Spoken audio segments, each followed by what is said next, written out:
The film commences in New York City, introducing a multitude of characters concurrently. The first character is a security guard by the name of Mohammed, who is emotionally moved by a heartfelt homemade greeting card.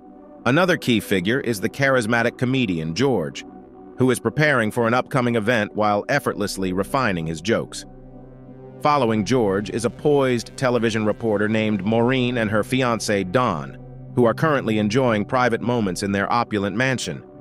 Among the cast of characters, we also have a beautiful pregnant woman named Celine, an elderly widow named Jane, and an overweight individual named Martin. Last but not least, we encounter an esteemed businessman named Henry Barton and his spoiled 10-year-old granddaughter Madeline. All of them are en route to a 52-story skyscraper, owned by none other than Henry himself. In the subsequent scene, all these characters arrive at Henry's skyscraper to attend an event situated on the uppermost floor of the building. One by one, they enter the same elevator after passing through security checks. George exhibits signs of claustrophobia, and he requests the security guard not to overload the elevator. Despite this, the security guard proceeds to fill the elevator with all 9 individuals, which is the maximum capacity. As the elevator ascends, George becomes increasingly agitated, his attention fixated on the rising floor numbers. In an attempt to comfort George, Martin, who has been using the elevator for 6 years without incident, reassures him. To exacerbate George's distress, the mischievous Madeline impulsively presses the emergency stop button, causing the elevator to come to an abrupt halt. As a result, George loses his composure and reprimands the young girl. Henry steps in to defend his granddaughter, contending that it was an accident, though George is convinced that she did it intentionally. Fortunately, before tensions escalate further, Mohammed successfully manages to calm everyone down. He then advises Henry to press the restart button, which Henry obliges. To their collective astonishment, however, the elevator remains motionless. In a state of panic, Henry presses the button for the lobby floor, resulting in a slight descent before another halt. George's claustrophobia escalates into full-blown panic, leading him to scold Madeline, albeit using strong language. This enrages Henry, who responds by dismissing George from his comedian role, though George's immediate concern is merely to exit the elevator. When the elevator fails to respond, Henry utilizes the intercom button to notify security about the situation. Upon learning of the issue, security promises to dispatch a maintenance crew. While awaiting assistance, the group initiates conversations, forming connections among themselves. Henry discloses his impending retirement plans, expressing his desire to find a suitable successor promptly. After some time, the pregnant Celine urgently requires the use of a restroom. Unable to wait any longer, she opts to use her bag as an improvised toilet. The other individuals avert their gazes while Martin generously employs his coat to afford her some privacy. In the midst of this, Madeline makes an impolite comment upon observing the situation, but her grandfather swiftly silences her. The conversation shifts to Jane, who proceeds to share her heartbreaking story with the group. She reveals the tragic loss of her son in Iraq the previous year and the unthinkable act committed by her husband following a significant financial setback. Her husband had invested in shares from Henry's company, which rapidly depreciated in value. Jane tearfully ascribes her loss to Henry, albeit indirectly. In response, Henry acknowledges that life can be unfair at times, emphasizing the importance of living each day as if it were the last. He inquires about Jane's presence in the elevator, but before she can respond, Jane experiences respiratory distress, seemingly suffering a heart attack. She gradually collapses to the floor, revealing in her final breath that she is in possession of a bomb, which clarifies her intention to seek retribution for her husband. This revelation sends everyone into a state of panic, and Martin hastily dials 911 to report the ongoing crisis. Jane ultimately passes away, and Mohammed, who had previously worked as a medic, confirms her death. Subsequent to this, reporter Maureen begins to document and live-stream the unfolding events using her phone.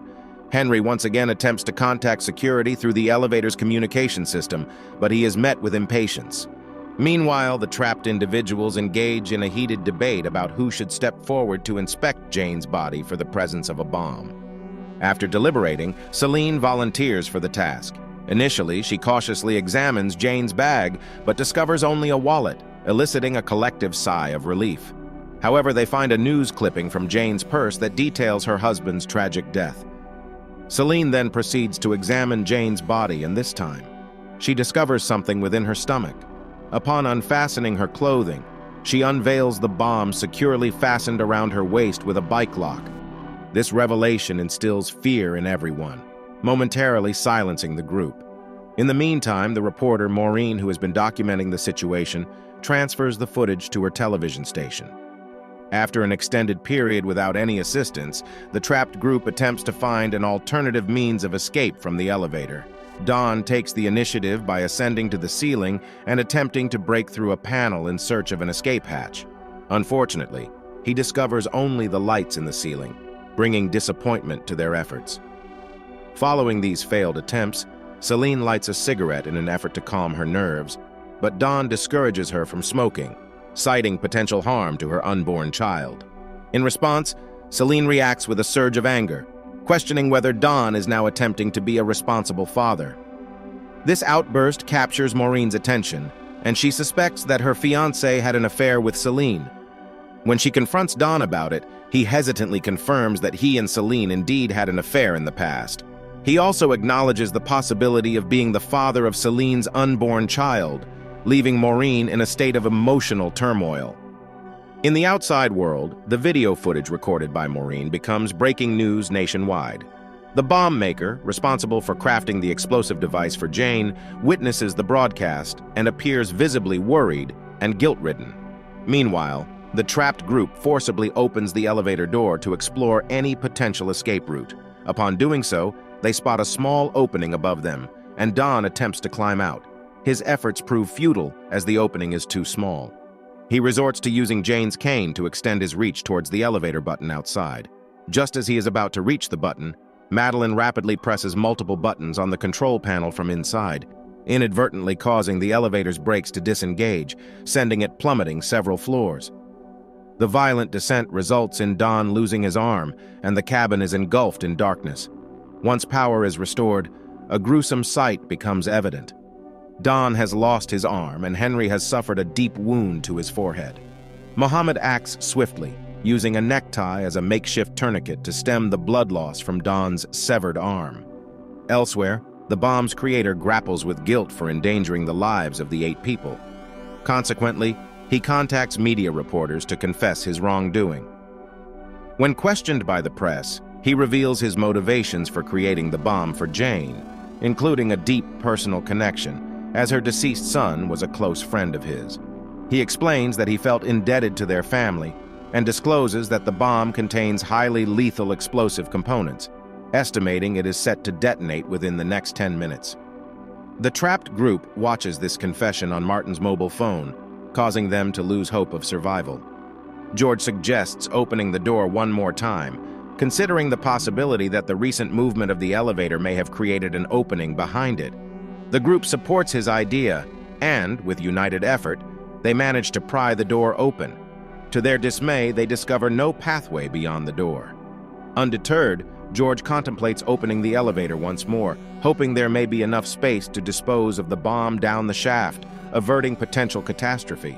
However, the situation is not as straightforward as it appears, as the bomb is secured to Jane's body by a chain. George then asks if anyone has anything sharp, to which Muhammad provides a small knife.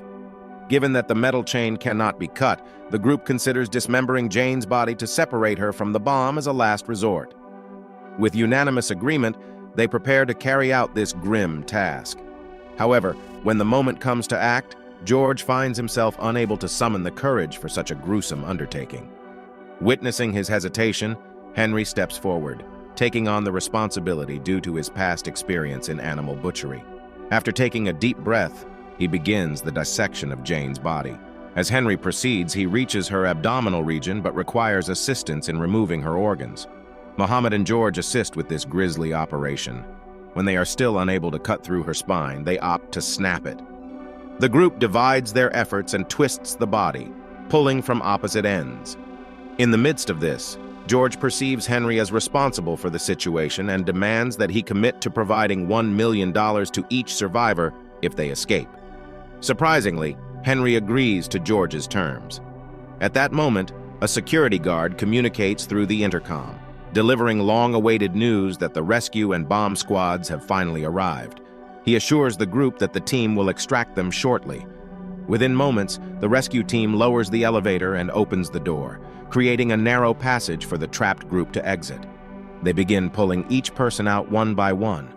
Only Martin remains, realizing the opening is too small for him to fit through.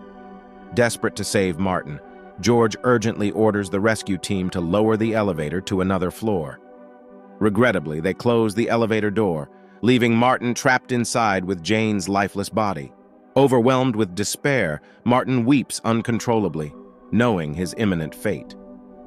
However, in his final moments, he regains his composure and recognizes himself as the hero who helped ensure everyone's survival. With this realization, he awaits the inevitable, and the bomb detonates within seconds. Following this tragic event, Don is swiftly transported to the hospital, while George and Mohammed sit together, their expressions reflecting a blend of sorrow and relief. As Henry passes by, George reminds him of the promised $1 million for each survivor, but Henry dismisses the notion. George and Mohammed engage in a brief conversation, pondering the uncertain path ahead in life. Shortly thereafter, a news reporter approaches George, inquiring about how he managed to remain brave throughout the ordeal. George chooses to keep the truth hidden, claiming that he needed to stay composed for the well-being of everyone involved. He then receives a call from his wife, who remains unaware of the entire incident, reminding him to pick up groceries on his way home. George opts not to disclose any details and simply agrees before departing. If you found this recap helpful, please subscribe for more content, turn on notifications, and leave a like to support the channel. Thank you for watching.